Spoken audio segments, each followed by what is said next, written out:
Hey friends, it's Tomer, and Duskmourn previews have officially begun, starting with the 4 face commanders leading the Duskmourn precons. So in this video, I'm going to check out the 4 face commanders, give my initial impressions on them, and how I think the 99 is going to look like. But before we begin, 3 quick reminders. First, you can find all Duskmourn previews over at mtgpreviews.com. Number 2, you can support the channel by pre-ordering these sweet new Duskmourn cards over at our sponsor, cardingkingdom.com/mtggoldfish.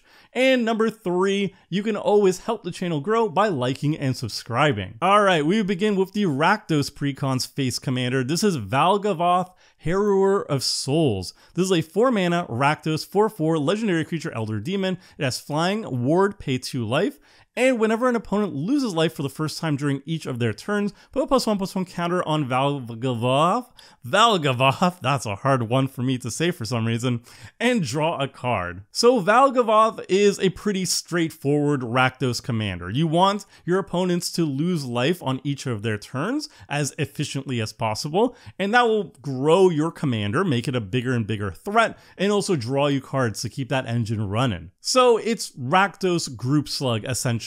And Rakdos is no slouch when it comes to group slug effects. We have things like Roiling Vortex and Forsaken Wastes, which are just hyper efficient enchantments that will constantly be pinging our opponents on their turns and be a surefire way to trigger Valgavoth for as little mana as possible. So we're always going to be drawing cards and putting +1/+1 counters, 1 for each opponent's turn. So in a turn cycle with 3 opponents, that means we're drawing 3 cards per turn cycle and putting 3 counters on Valgavoth. It's really hard for me to say the demon's name, I don't know why. But there's also other cool things we can do too, like we can actually start taking out our opponent's creatures with stuff like Pyrohemia while still triggering Valgavoth's ability to grow it and draw more cards. And since Valgavoth is going to slowly become the largest creature on the battlefield, we could dump in like 5-6 mana into Pyrohemia at a time, take out basically all other creatures except for our demon commander, and our commander is going to live through all of that. So that's really sweet tech for the deck. Now, we actually have a pretty similar Rakdos commander that does kind of the same thing as Valgavoth, and we got it like 2 years ago, 1 year ago. It's Ob Nixilis Captive Kingpin. And just like Valgavoth, this is a 4-drop Rakdos commander that grows and gives card advantage as your opponents are losing life. It looks a little bit different. For example, Ob Nixilis cares specifically about having your opponents lose exactly 1 life. So something like Sulfuric Vortex is very good with Valgavoth, which has no requirement of how much damage you deal, how much life loss happens per turn. So the Vortex is very good with Valgavoth and not very good with Ob Nixilis. Meanwhile, Ob Nixilis can draw you a lot more cards and grow way bigger because it's not a once per turn effect. So something like Mana Barbs on the battlefield, if your opponents are tapping out, tapping 6 lands, getting 6 Mana Barbs triggers, Ob Nixilis is going to grow 6 +1/+1 counters in a single turn and give you potentially 6 cards to work with. So if you're comparing Ob Nixilis to Valgavoth, they do very similar things, but Ob Nixilis is just clearly way more strong, way more explosive than what Valgavoth is doing. And I saw on Reddit and Twitter that people are complaining about this, like, oh, Valgavoth is just a worse Ob Nixilis. But I would argue that this is actually a really good thing, because Ob Nixilis, I find, is more suited towards like higher power tables, but at least for my commander experiences, I'm not usually at higher power tables, so Ob Nixilis is not usually a good fit for my typical playgroups, and it's always going to be like the arch enemy right off the bat. Whereas Valgavoth, yes, it's more chill, but I want a more chill version of Rakdos Group Slug, and Valgavoth is already freaking amazing on its own right, but it's also way more chill, so I can play it at more casual tables, and I consider that a great thing, not having like an immediate arch enemy situation the moment I reveal my commander. So Valgavoth, I'm not saying it's a bad card, it's by no means a bad commander. Like drawing 3 cards per turn cycle very effortlessly is obviously very good. Like you're going to play Valgavoth and something that pings your opponents on each of their turn, and suddenly when you go back to your turn, it's a 7/7 and you drew 3 cards. Like that's amazing value for a 4-drop. Like nothing to take away from Valgavoth. It's just less crazy than Ob Nixilis. I consider that a very good thing. I'm much more excited personally to play the Elder Demon than I am Ob Nixilis. Alright, with that rant out of the way, let's check out the next face commander leading an Esper Enchantress deck. This is Aminatou, Veil Piercer. It's a 4-mana Esper 2/4 legendary creature human wizard, and it says at the beginning of your upkeep, surveil 2, and each enchantment card in your hand has Miracle. Its Miracle cost is equal to its mana cost reduced by 4. For those who don't know what Miracle is, you may cast a card for its Miracle cost when you draw it if it's the first card you drew this turn.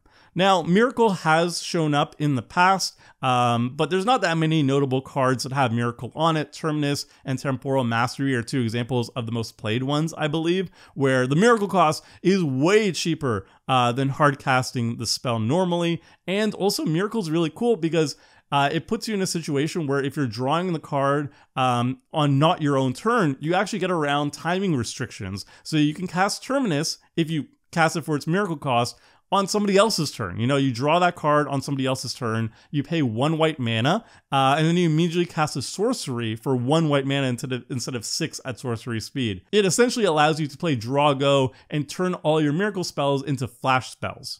So Aminatou's power is twofold. It's a huge cost reduction, up to 4 mana cost reduction on your enchantments, and also it allows you to cast your enchantments at instant speed on your opponent's turn as long as you're miracling them. Now, notable cards that are going to work really well with Aminatou are top deck manipulation cards.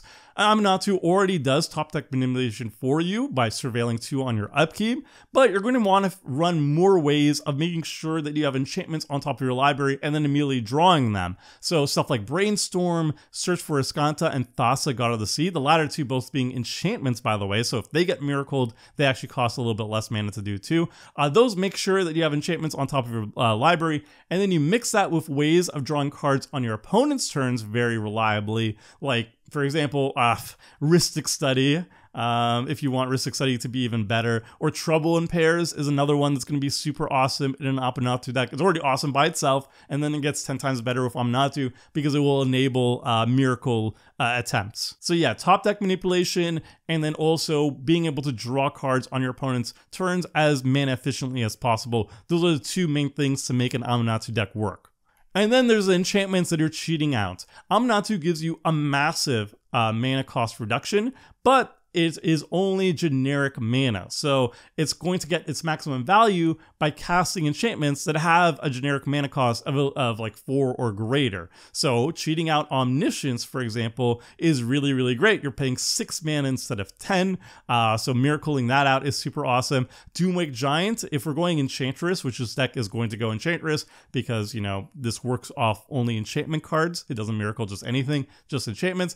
So going all in on Enchantress style, Doomwake Giant is just an asymmetrical board wipe that just constantly does its thing every single turn. You can cast it for 1 black mana with the miracle cost, and then same thing with Sphere of Safety. It's an amazing pillow fort card in Enchantress, and you could cast it for its miracle cost for just 1 white mana with Aminatou. So all these cards are going to be fantastic cards in the 99.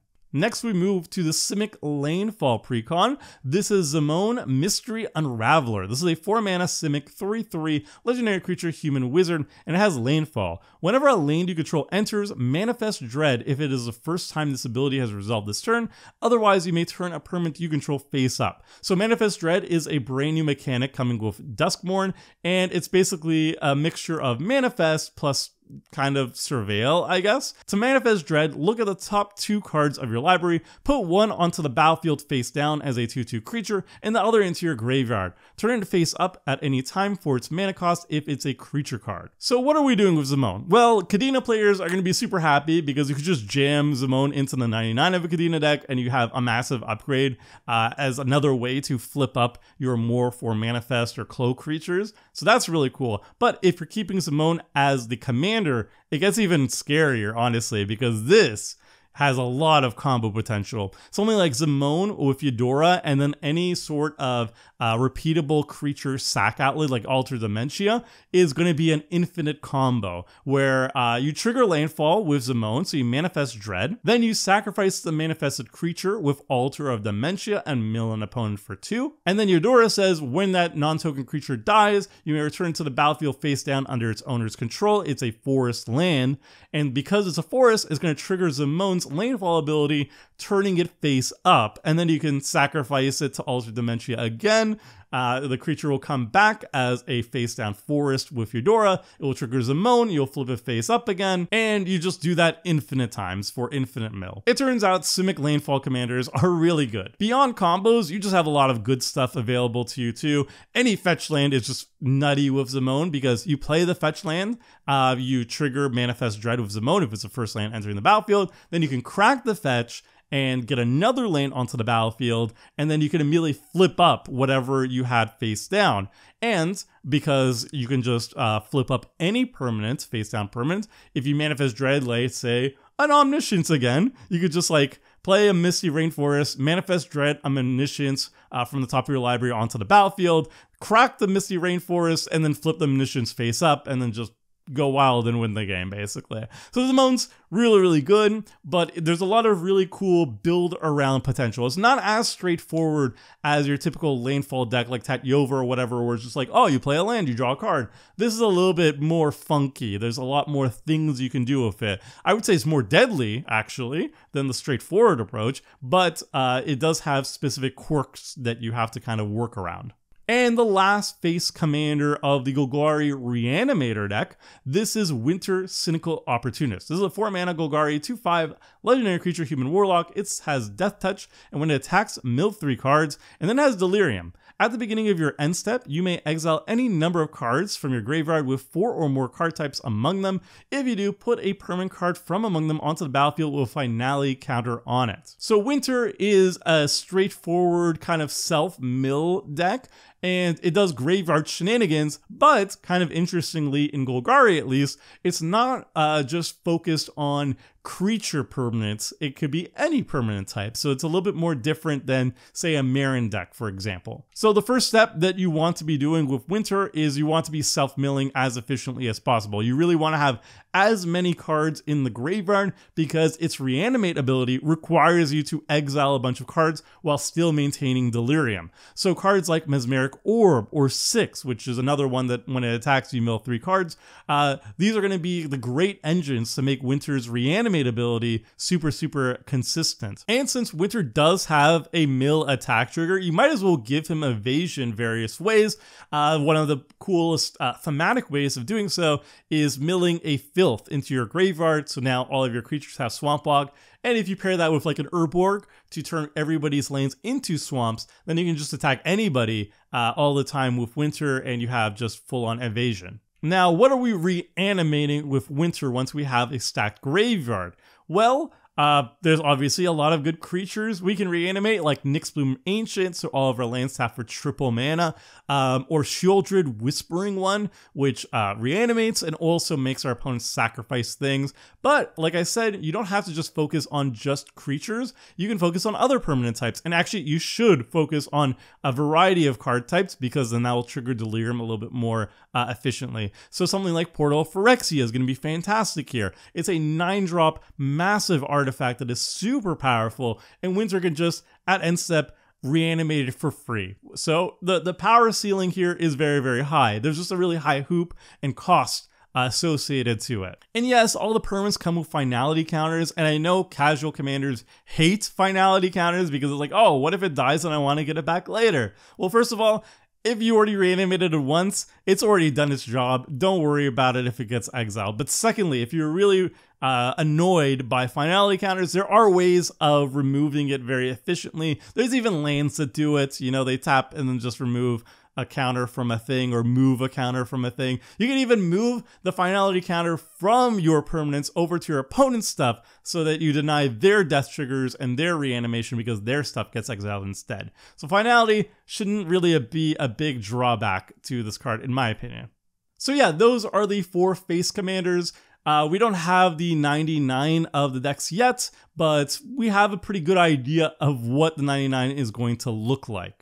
Personally speaking, I'm most hyped for the Rakdos Group Slug deck. I like Group Slug, I like Rakdos Group Slug, and this is just a really cool engine that draws more Group Slug cards and then also becomes a very scary threat in the air. So I really like Valgavoth a whole bunch. But let me know which face commander you are most excited for. Let me know in the comment section which one you are most hyped for. And if you got to the end of the video, thank you so much. And be sure to like and subscribe. And I'm going to be covering the rest of the Duskmourn preview cards, or at least for Commander at least, as they come out. So until next time, friends, see ya!